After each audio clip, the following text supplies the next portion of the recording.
bonjour Olivier, bienvenue chez Bonjour. Open Wine. Bonjour, bonjour.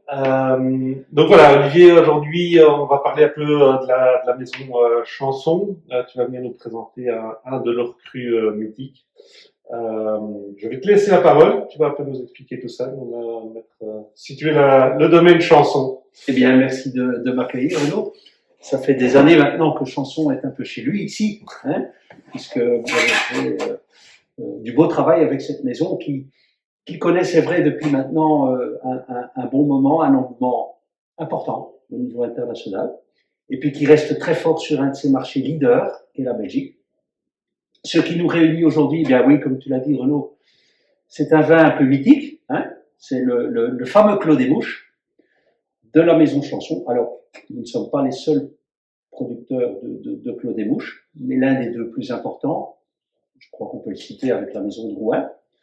Voilà. Donc, Chanson possède 4 hectares et demi dans ce fameux clos, hein, une belle parcelle de pinot noir, donc où l'on produit des rouges, environ 2 hectares et demi, et puis quelques 2 hectares de blanc, hein, de magnifiques chardonnays qui sont situés sur le haut de la parcelle, donc côté ouest, hein. Cette partie-là a une particularité, c'est qu'elle est composée de marne jaune, qui sied particulièrement au chardonnay. Voilà, hein. Donc, vraiment un terroir de prédilection pour ce cépage qui nous permet de produire donc ce vin d'exception. Alors, peut-être situer un peu la maison Chanson. Donc, la maison Chanson est une très ancienne maison. Elle a été fondée en 1750. Donc, on peut parler d'une véritable ancienneté. Hein. Cette maison a constitué au fil de son existence donc un vignoble en propre de 45 hectares. Peut-être la plus belle des appellations ou la plus attachée à la maison, c'est l'appellation Beaune. Hein. Beaune qui est une appellation magnifique et souvent sous-estimée. Hein. Tu sais comme moi, Renaud, que les gens confondent parfois un peu, il y a Côte de Beaune, autre Côte de Beaune, Côte de Beaune village, et puis Beaune. Hein. Bon. Le nec plus ultra, c'est Beaune. C'est une appellation donc, qui représente quelques 400 hectares. Chose assez unique. Les 3/4 de l'appellation, pratiquement, est classée premier cru. C'est dire la qualité moyenne, voilà, terroir, ouais. C'est assez impressionnant. Donc, il y a du vin. Il y a beaucoup de vins aux alentours qui empruntent ce nom de Beaune, et donc il y a un peu une confusion. Le véritable amateur sait que là, on trouve des trésors. Hein, et celui-ci, naturellement, en fait partie. Donc, je dirais que Beaune, c'est une 40aine de premiers crus. Alors, tout n'est pas égal au niveau de la qualité, hein. Il y a, à mon avis, et pas qu'à mon avis, mais 3 parcelles qui se détachent et qui mériteraient véritablement le statut de grand cru.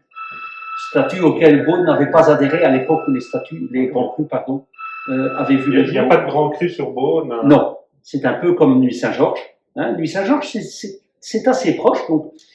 Donc, à la fin du 19e siècle apparaît la notion de tête de cuvée, hein. Et puis vont apparaître les grands crus. Alors certains disaient grands crus, c'est moins bien que premier. Pourquoi aller vers des grands crus? Et puis surtout, dans des communes comme Beaune, où le commerce était important, il y avait des taxes qui voyaient le jour avec cette arrivée des grands crus. Et puis Beaune n'a pas adhéré. Sinon, on pourrait dire que probablement le Clos des Mouches, le Clos des Fèves et les Grèves, qui sont un peu les 3 parcelles réputées grand cru, entre guillemets, y aurait eu droit. Hein, voilà. Okay. C'était à l'époque les têtes de cul. Voilà. Alors, Clos des Mouches, petite anecdote, mais Clos des Mouches aurait dû être peut-être le Clos des Abeilles, en fait, au Moyen-Âge, et puis plus tard, on appelait un peu les abeilles les mouches à miel. Hein, dans le monde de la paysannerie, souvent, on utilisait le terme de mouche. Et puis c'était un endroit qui était assez protégé et où il y avait des ruches. Donc, on disait, tiens, où est Gérard? Ben, il est aux mouches.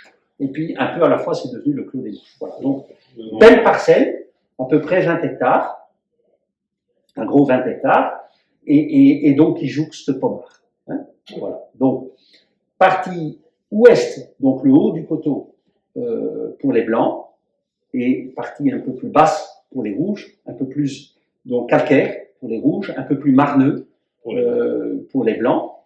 Voilà. pour le terroir. Hein. Alors, petit rendement, travail des sols, c'est une des règles d'or chez Chanson. Il se fait aussi, et nous dégustons aujourd'hui le millésime 2016, que l'année a été très peu productive. Donc là où on a d'habitude, par volonté, des petits rendements, on a eu cette année-là de très petits rendements. Et donc, une concentration naturellement importante du vin qui s'ensuit. Les grands vins, c'est toujours des petits rendements. Voilà. Donc, très peu de bois également. Le vin est logé sous bois à 100%. Il va d'ailleurs connaître sa fermentation alcoolique dans le bois également.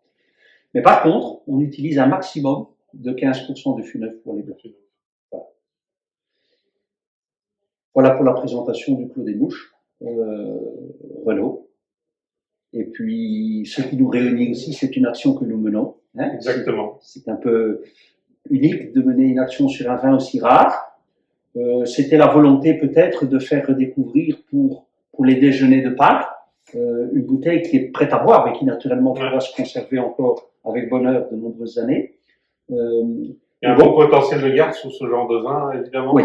Oui. Et ici, pour donner une idée... Ben, je dirais qu'il est prêt à boire, mais qui se gardera encore avec bonheur pendant 10 à 15 ans, sans aucun problème. Okay. Après, si on aime les arômes un peu d'évolution, on peut envisager une garde qui est plus longue. Ouais. Pour les rouges, c'est la même chose. Renaud, on va quitter un peu le fruit, on va aller vers des arômes un peu plus champignons, etc. Un peu plus persillés. Voilà. Bon. Voilà, donc 2016, Renaud. Bon, nous remarquons déjà à la robe que ce vin a été élevé, et ici en l'occurrence vinifié sous bois. Hein. La légère coloration est une traduction d'une oxydation ménagée. Hein. Le bois étant poreux, il va laisser passer un peu d'oxygène et donc marquer un tout petit peu la robe. C'est un or brillant, magnifique, absolument magnifique. Hein. Si tu permets, Renaud, pour la dégustation, je vais un peu ôter le masque. On garde bien nos distances. Voilà. Et donc, ce qui frappe, je trouve, immédiatement, c'est la race de ce vin. Donc, on a un vin d'une grande netteté, mais surtout, c'est un peu l'antithèse, je dirais, des chardonnays exotiques. Hein. Ouais. On a ici des arômes, j'y retrouve un peu les notes de pin, le bois, hein, des notes de cire, un peu de fruits secs, la mirabelle aussi peut-être un peu. C'est ce côté reflet du terroir qu'on ressent immédiatement. Il n'y a pas de phare. Hein. C'est très au naturel. On sent là qu'on déguste un grand vin. Un très grand vin. Très grand vin, et puis je trouve aussi en effet que le bois est très bien intégré. On sent que il y a eu de la barrique, mais c'est très léger, c'est très fin. Je te rejoins, c'est déjà très fondu. Hein. On a ici un boisé, mais très discret et vraiment au service du vin. Tout à fait. Il va venir.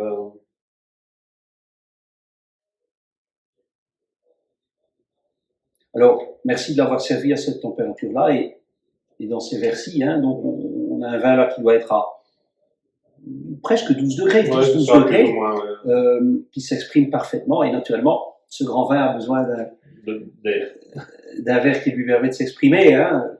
On a heureusement. Est-ce que tu conseillerais de carafer ce genre de blanc? Est-ce que ça apporte quelque chose? Le carafage ne nuira pas. Mais, Renaud, ce vin explose au nez. Ah oui, il est très expressif. Voilà. Et donc, par contre, le servir comme tu l'as servi à 10-12 degrés, ça c'est important. Oui, pas trop froid. Hein?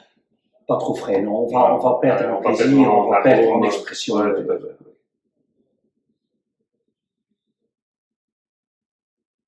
C'est absolument magnifique. Ouais, c'est un nez très expressif.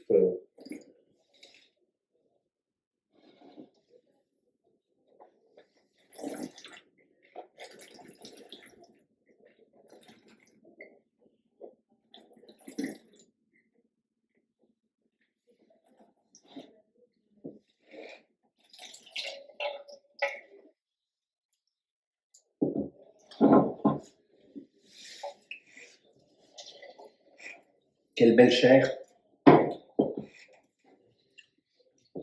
Je dirais qu'on a une fraîcheur presque sans acidité. Il y a naturellement Ouais, l'acidité naturelle qui est là, mais très équilibré, c'est très frais en attaque. voilà, Les jolis fruits en milieu de bouche, absolument. il y a la matière. Hein, Ah, il y a de la matière, effectivement. Hein.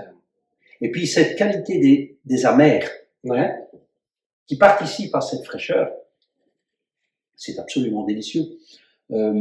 À nouveau, on a des arômes de bouche qui rappellent un peu ces arômes de pain, etc. Hein, on les retrouve ici en rétro-olfaction. Et puis on a cette belle élégance qui accompagne la finale. Très belle longueur, naturellement. Ouais, et puis je dirais que c'est un blanc pour amateurs de rouge. Ouais. Il y a de la chair, il y a du volume, il y a une largeur en bouche. Il y a une largeur en bouche, c'est vraiment un beau vin. Je dirais qu'il est à la hauteur de sa réputation, là. Hein. C'est un très très beau Clos des Mouches. Faut savoir quand même que c'est une production, j'ai oublié le nom précis de bouteilles, mais on doit être entre 5 et 6 000 bouteilles produites. Donc c'est une production qui est assez confidentielle. Ouais, c'est vraiment très très joli vin. Et au niveau association mes vins, est-ce que tu aurais des conseils à donner? Oui, c'est un vin naturellement qui sera à l'aise et qui appréciera les Saint-Jacques par exemple, au Marchaux, des Rivaux. Les Rivaux à cœur de Rivaux, c'est magnifique là-dessus. Un beau poisson. C'est aussi un magnifique premier vin. C'est un apéritif de grande classe. Ah oui, il est avec l'équilibre qu'il a, voilà. Tout à fait. Hein, et je dirais que on dit parfois, tiens, à l'apéritif, il faut prendre un vin qui a suffisamment de vivacité. Je dirais qu'ici, on est sur un autre registre, mais il a cette forme de fraîcheur dont je venais de parler, qui est une fraîcheur des amers. Ouais. Et c'est également un très bon vin apéritif. Donc c'est, pourquoi pas aussi un foie gras poêlé, des morilles, voilà, foie poêlé avec des petites morilles, donc, voilà. Beau vin de gastronomie, naturellement. Évidemment. Voilà. Eh bien, Olivier, Renaud, merci beaucoup. Merci de m'avoir accueilli. Avec grand plaisir. Vous pouvez retrouver le Clos des Mouches 2016 de chez Chanson sur le site upperwine.com ou dans un de nos magasins. Merci. Au revoir.